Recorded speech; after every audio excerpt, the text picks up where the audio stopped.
Fermeture de deux sites, oui, avec un site qui était en fait un site industriel, présent sur la commune depuis une cinquantaine d'années. Et forcément, la fermeture d'un site tel que celui-ci, c'est un drame. Alors le problème de ce site, c'est que comme c'était une forge, il y a eu énormément de pollution, à la fois sur les bâtiments et surtout sur le sol. Donc ça, c'était un gros problème. Le deuxième site, c'était autre chose. C'est un site qui était un site de recyclage de bois et qui a connu un énorme incendie, ce qui fait que nous avons eu une pollution absolument terrible et sur un rayon relativement important autour du site.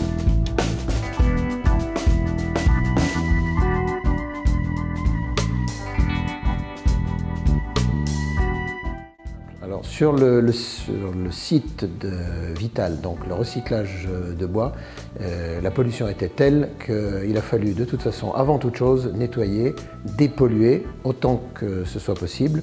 Et ce site n'était absolument pas utilisable pour réimplanter quelque activité que ce soit.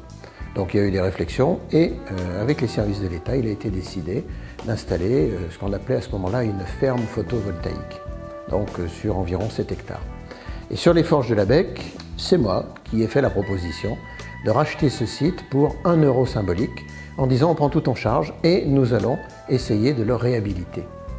Quand nous avons travaillé avec Epora, on s'est très vite aperçu que la pollution était beaucoup plus importante que ce qu'on nous avait dit au départ et que donc pour réhabiliter ce site et le redonner quelque part à l'industrie, ce serait extrêmement coûteux. Donc la réflexion a été de dire nous avons déjà un site sur lequel on produit de l'électricité photovoltaïque, pourquoi ne pas refaire la même chose? Et c'est comme ça que ça s'est imposé.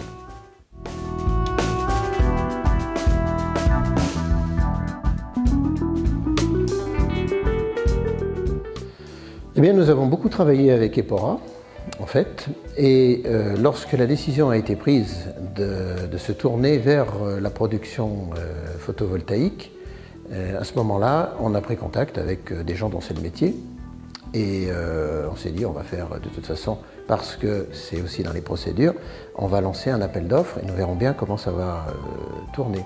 Luxel a été sélectionné, alors ce sont des professionnels, ils n'en sont pas à leur premier site, et le travail s'est déroulé, je pense, d'une façon assez claire. Je dirais que ce qui m'intéresse, moi, dans la production d'électricité au niveau photovoltaïque, c'est que dans le cadre de ce qu'on appelle le PCAET, nous avons de toute façon mis en avant le fait que l'énergie solaire serait la première capacité de production d'énergie que nous avons globalement. Donc il est plutôt intéressant d'essayer de développer.